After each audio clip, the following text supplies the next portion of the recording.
Okay, here we are again. Sir Chris de la Cruz here. And we are going to continue our discussion on measurement. And today's topic is about scientific notation and SI prefixes. Well, in our discussion or part 1 of under measurement is the topic about the importance of measurement as well as the different system of units and the 7 fundamental units of the SI system.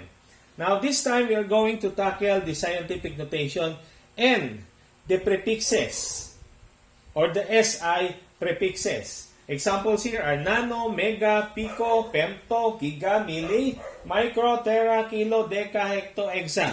And basically, these are the basic or the most common SI prefixes that are used in science. Since scientists deals with basically varying quantities ranging from too small to too large, a set of prefixes were developed and used to include decimal fractions or multiples of various units. Scientists developed several scientific notations and prefixes to shorten the write-up of several values. So, sinasabi dito na yung SI prefixes na ito ay kaya na-develop or kaya dinevelop ng mga scientists is to shorten the manner of write-up of quantities ranging from very, very, very small to very, very, very large. Okay? So, if we will recall, quantities or measured quantities in science, particularly in physics, are really very, very, very large and sometimes very, very small. And to give you an example, the speed of light. The speed of light is 3 times 10 to the 8 meters per second. So if you are not going to use the SI prefix or the scientific notation, then you are going to write 3 and then 8 zeros. So not only that, in chemistry there is the so-called Avogadro's number. If I'm not mistaken, the exponent of Avogadro's number is 10 to the 23. And without scientific notation and SI prefixes, then it will be very tedious to write very, very, very long number, and we are prone to commit mistakes. So, because of these SI prefixes, then we'll be able to conserve very long write-up, and it will give us a lot of comfort because of instead of writing too long series of numbers, then or even decimals, then by the use of SI prefixes, we'll be able to shorten. And here are the common SI prefixes developed by scientists. The column here, or the first column, exa, peta, tera, giga, mega, kilo, hecto, and deca, and here also are actually originated from Greek and Latin words. And here are the abbreviations of these prefixes. And the or next column to the abbreviations are the equivalent exponential form. Same also with this one. Well, separated here are SI prefixes with positive exponents, and at the right here are SI prefixes with negative exponent. So let us try to familiarize ourselves. In the table of SI prefixes with positive exponents, the smallest is deca. Okay? And that is equivalent to simply 10 or 10 to the exponent of 1. Hecto has an equivalent exponential form of 10 squared. Kilo is 10 cubed. Mega is 10 to the 6th power, giga is 10 to the 9th power, tera is 10 to the 12th power, peta 10 to the 15th power, exa 10 to the 18th, and there are still other SI prefixes developed aside from this one. There is 10 to the 21st, 10 to the 24th, 10 to the 27th. I just did not include it here because it's not as common as these SI prefixes. And just this year 2022, the 27th General Conference decided to add. So far, this is the highest exponent of the SI prefixes that has been developed only this year. And that is called keta or queta with the abbreviation of capital letter Q. And that is 10 to the 30th exponential form. Okay? So please try to take note of the abbreviation. The deca and hecto can be written in the lowercase letter. And in some science write-up, even kilo can be written using the small letter k or the lowercase letter k. But starting from mega, giga, tera, peta, and exa, and queta, then they are all abbreviated using the capital letters. Okay? And later on, you will find out why it cannot be written particularly mega and what else? And others cannot be written using the small letter or the lowercase form. Now, at the right side here are the SI prefixes having negative exponents. So the smallest is deci. I'm sorry. This is the largest actually. The smallest, of course, is 10 to the negative 18. So the highest among these SI prefixes, the highest in terms of value is the deci. Then the abbreviation is small letter d, and then the equivalent exponential form is 10 to the negative 1, and then centi, abbreviated small letter c, then the exponential form is 10 to the negative 2, milli is 10 to the negative 3, micro is 10 to the negative 6, nano is 10 to the negative 9, pico is 10 to the negative 12, femto is 10 to negative 15, atto is 10 to the negative 18. Okay? Now, I'll give you here some sort of example calculation. And let us start with the 3 lowest value in the positive exponent. Okay? So, let's take deca, hecto, and kilo. Example is 1 decameter. 1 decameter is equivalent to 1 times 10 to the 1. So, if we are measuring in terms of meter, then it should be decameter. And the equivalent value is 1 times 10 to the 1 meter. And therefore, 1 decameter is equivalent to 10 meters. Okay? Now, another one is hectometer. Hecto. 1 hectometer is equal to 1 times 10 squared meter. And therefore, 1 hectometer is equivalent to 100 meters. If we are talking here of decagram, then that is equivalent to 10 grams. If we are talking here of hectograms, then we are talking of 100 grams. If we are talking here of decasecond, then that is equivalent to 10 seconds. If we are talking of hectoseconds, then that is equivalent to 100 seconds. Okay? So, try to take note again that these are prefixes. Prefixes to some units or to several units of measurement.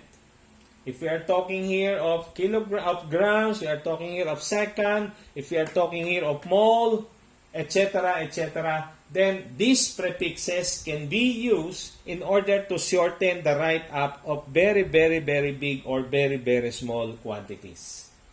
Okay, now let's go to kilo. 1 kilometer is equals to 1 times 10 cube of a meter. And therefore, 1 kilometer is 1,000 meters, and all of us are familiar with this quantity. So again, if this is not a meter, but if this is gram, 1 kilogram is equivalent to 1,000 grams. Okay? So you'll notice here the interconnection of science and mathematics. Because when we were still discussing our topic in basic math and algebra, we already encountered this type of exponential numbers. Okay? And later on, we will still experience or we will still observe several calculations here showing the interconnection of science and mathematics. Because basically, science work is to explain the phenomenon, and then in explaining the phenomenon in science, they are using mathematics as a tool in terms of calculation. So that's how science and mathematics are interconnected. Okay? So let us continue with some calculations here, or example calculations. And this time, let us try to take the centi and the milli, because these prefixes are actually the most common prefixes that we encounter when we are still in the school, or even in our day-to-day life. We still encounter this centi and milli. Okay? So 1 centimeter is equals to 1 times 10 to the negative 2 of a meter. Centi is there, times 10 to the negative 2.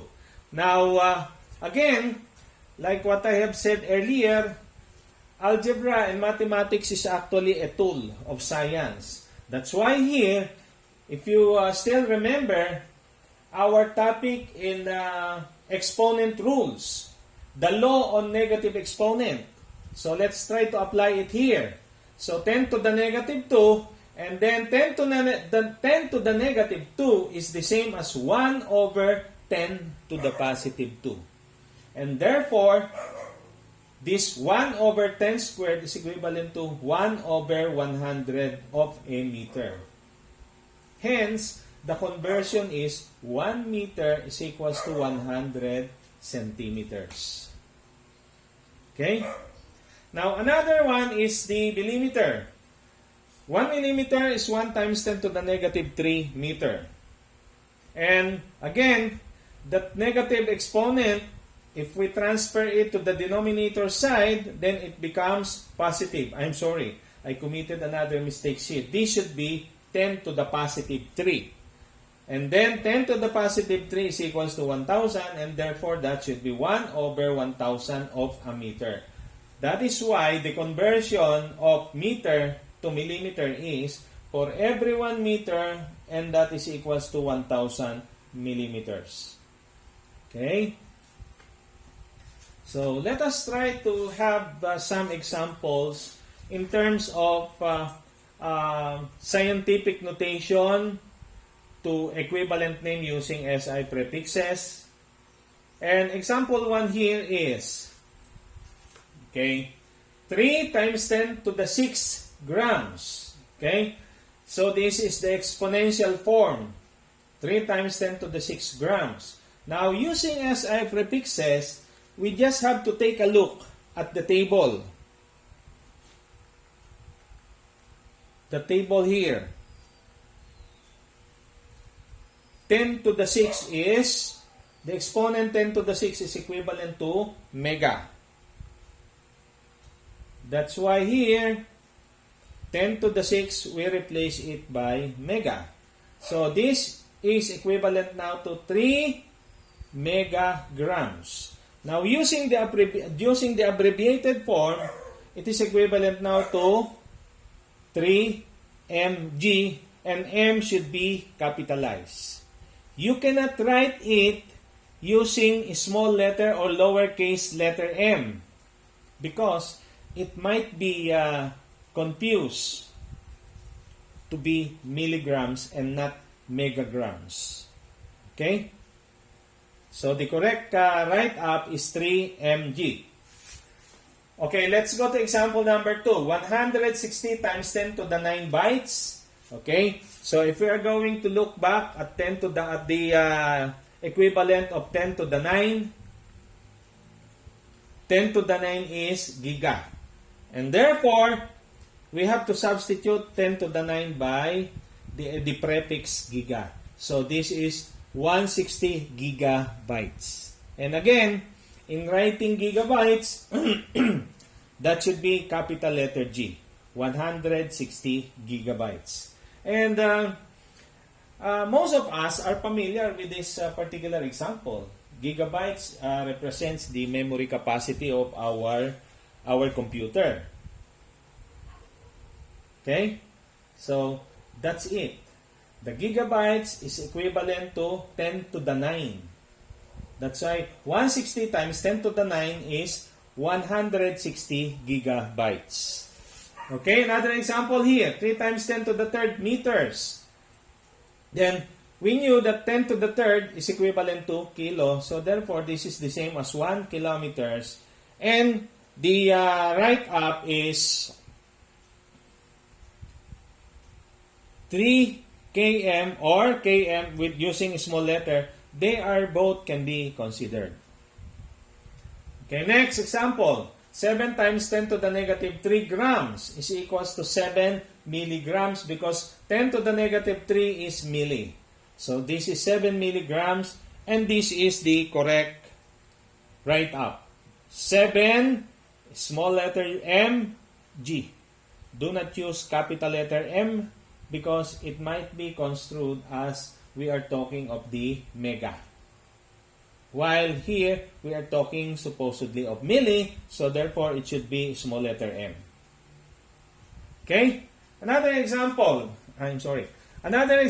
is 2 times 10 to the negative 9 seconds. So 10 to the negative 9 is nano. So therefore, 2 times 10 to the negative 9 is 2 nanoseconds and abbreviated to ns. Now, can you see how comfortable or how we were able to shorten the write-up of this very, very large quantity? Very, very small, very, very small. Very large, very, very large, very, very large. But in writing this, using the SI prefixes, especially if it is in abbreviated form, we will only write this 3 mg, 160 gb, 3 km, 7 mg, 2 ns, instead of writing this very, very, very large and very, very small quantities. Okay? So, let's take another examples here. Decimal to scientific notation and equivalent name using SI prefix. Now, given here is 0.00000052 grams. Now, if we are asked to translate this into a scientific notation and then later to SI prefix equivalent, then this will be the equivalent of this. If we move our decimal to the right, 1, 2, 3, 4, 5, 6. 6 to the right. Then it's 5.2 times 10 to the negative 6. And negative 6 is, 10 to the negative 6 is micro. Therefore, this particular decimal number is equivalent to 5.2 micrograms. Or, in abbreviated form, this is equivalent to 5.2 microgram. symbol mu in Greek alphabet symbolizes micro. Okay? Next is 8 billion. 8 billion bytes. Okay? So 8 followed by 9 zeros. So that is 8 billion. Can be written in the form of scientific notation as 8 times 10 to the 9. And 10 to the 9 is giga, and therefore this is equivalent to 8 gigabytes or simply 8 gig, 8 GB in abbreviated form. Okay? Next, 0.5 grams. 0.5 grams can be written as 0.50 or 0.500 or 0.5000. They're all the same. I just wrote 0.500 here, grams, in order to emphasize an easy way of translating this into scientific notation or exponential form. Okay? So therefore, this 0.500 grams is the same as 500 times 10 to the negative 3 in terms of exponential form. And we know that 10 to the negative 3 is milli, and therefore this is 5 milligrams or simply 500 mg. Okay? So this example is similar to the normally to the milligrams of the common medicine that we buy from the drugstore, 500 milligrams. Okay? And that is equivalent to 500 times 10 to the negative 3.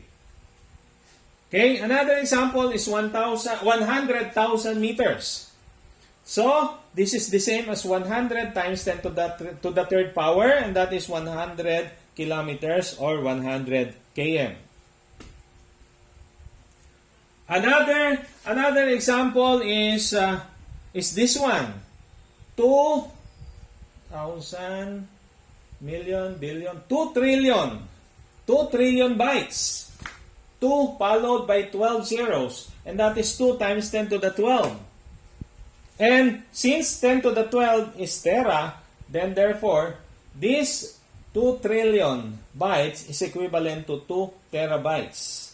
Or, written in a short manner of using capital letter T, TV, 2TV. And many of us are also familiar with these 2 terabytes because nowadays, this is already the capacity, or some are even higher than this capacity. This is the capacity of external drive of our computer. Okay? So, another example is 0.07 meter or 7 times 10 to the negative 2. Then, that is equivalent to 7 centimeters or 7 cm. Okay? So, it might appear to be quite difficult on moving decimal places to the right or to the left. And this is how we do it. No? Movement of decimal places to the right. Once na tayo ay nag-move ng decimal to the right, for every movement of decimal, one decimal place movement to the right is equivalent to minus 1 exponent. If we move it 2 times to the right, then our exponential form will be 10 to the negative 2. If we move it 3 times to the right, then it should be 10 to the negative 3. And so on and so forth. Now, how about if you move your decimal place to the left? Now, once you move the decimal place to the left, then it should be a positive exponent. It is represented by a positive exponent. Example, if you move 1 decimal place to the left, then it should be times 10 to the 1. If you move your decimal place 2 times to the left, then it should be 10 to the positive 2. Okay? So in summary, every movement of decimal, whether to the right or to the left, corresponds to an exponent. If you move the decimal to the right, then it corresponds to a negative exponent.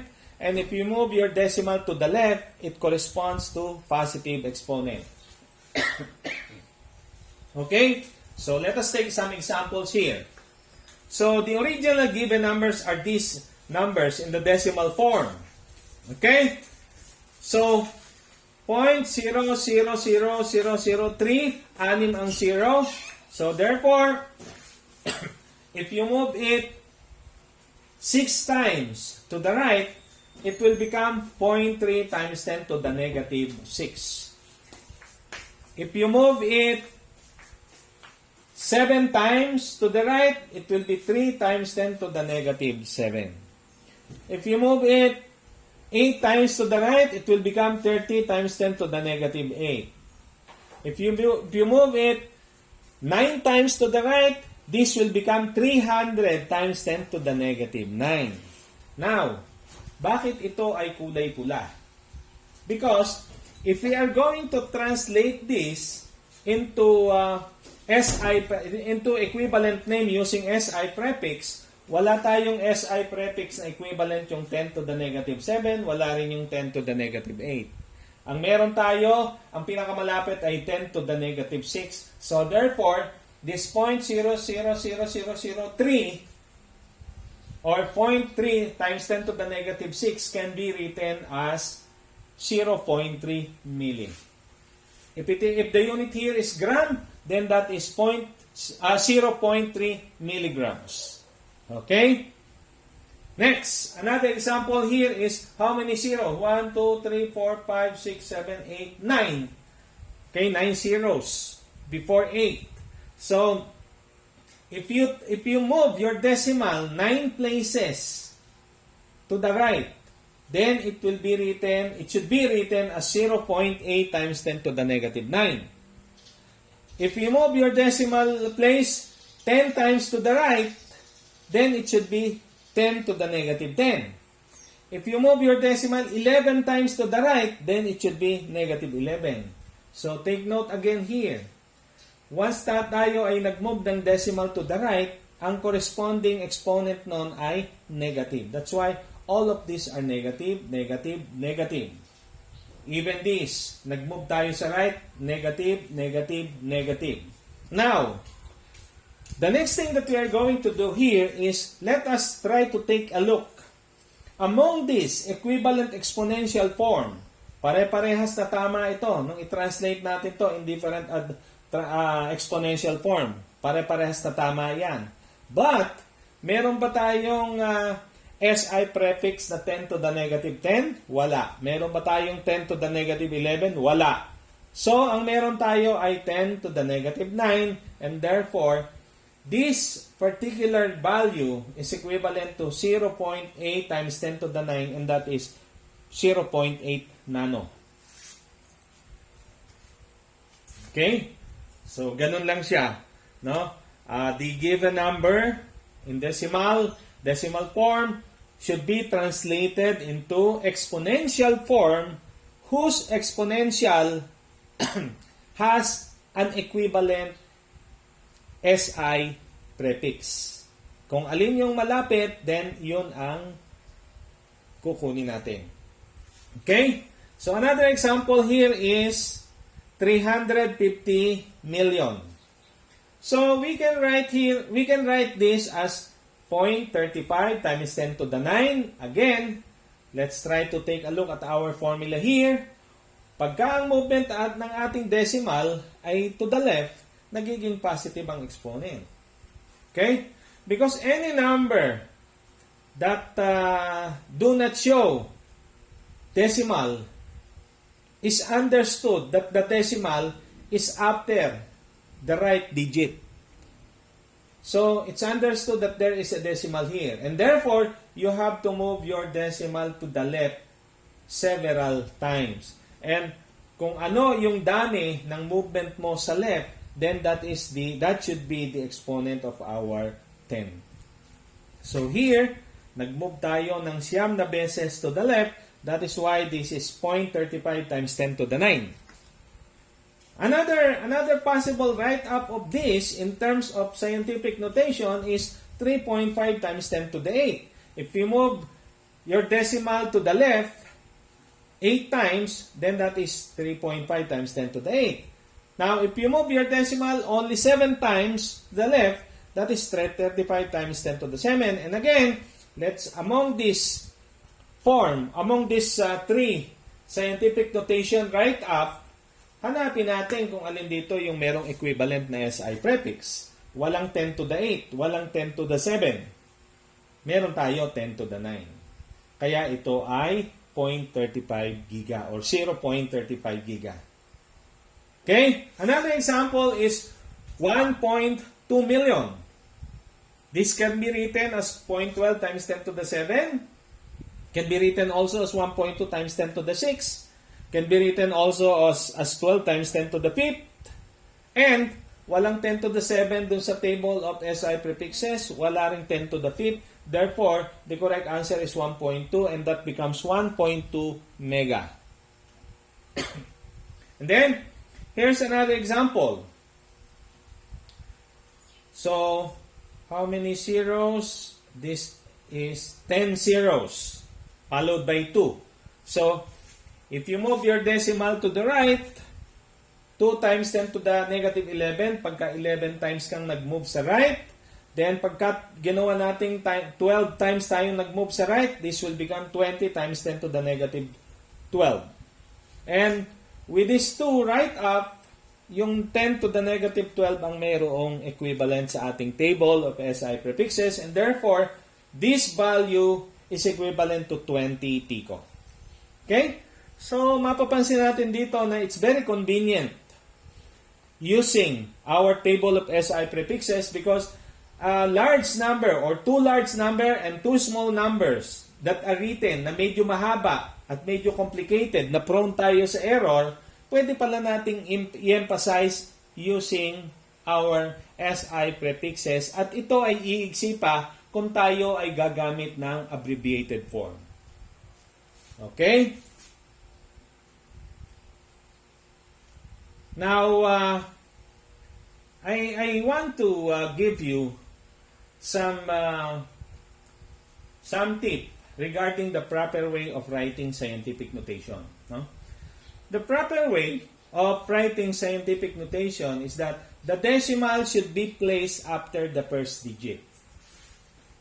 In many constant values that we experience in chemistry, in physics, and in other field of science that has very, very low, very, very small or very, very large, we can observe that the write-up of the scientific notation, the decimal is always written after the first digit. For example, if we are asked to rewrite or translate this in terms of scientific notation, so this will be the proper write-up.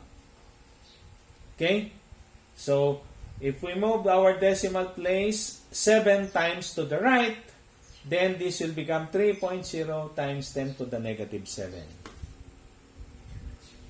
This one, if we move our decimal 10 times to the right, then the proper write-up in terms of scientific notation is 8.0 times 10 to the negative 8. This one is 3.5 times 10 to the positive 8. This one is 1.2 times 10 to the positive 9. And this one is 2.68 times 10 to the negative 11. So this is actually the proper way of writing scientific notation or exponential using the exponential form. Now, maybe some of you might be thinking that in our previous examples here, we chose a particular exponential and then yun yung itin-translate natin using SI prefixes. And that is correct. But kung hindi naman tayo sinasabihan na i-express ang mga numbers na ito into other form using the SI prefixes, then this is the proper way. Of course, like this one, walang equivalent to, so dapat i-rewrite natin siya in such a way na ang magiging exponent niya is 10 to the negative 6 para siya ay maging milli. Okay? So this one, kailangan isulat siya into negative 9 para maging nano. Kasi yung 10 to the negative 10, walang equivalent yun. 10 to the negative 7, wala ring equivalent yun. 10 to the 8, wala din siyang equivalent. So kailangan dito ay i-transform natin siya into positive 9 exponent para meron tayong equivalent na giga. This one is equivalent to giga. 10 to the negative 11, wala din siyang equivalent. So we have to transpose it or translate it to a negative exponent na malapit na merong equivalent. At ang pinakamalapit ay 10 to the negative 12. And that is pico. Okay? Okay, so I hope na nakapag-share ako ng another knowledge or sabihin nating review about SI prefixes and scientific notations. And please watch for or wait for our next topic, the difference between mass and weight. Because I am assuring you, this is a very interesting topic. Yung ang pagkakaiba ng mass at saka weight. And this is the next topic that we are going to tackle. So for more videos, please keep subscribing to my YouTube channel and press the notification bell para doon sa mga susunod nating lecture series ay lagi kayong updated. So just type Sir Chris de la Cruz doon sa YouTube search bar or sa Google, youtube.com/@sirchris5560 at dadaling kayo doon sa aking YouTube channel. Okay, thank you for watching.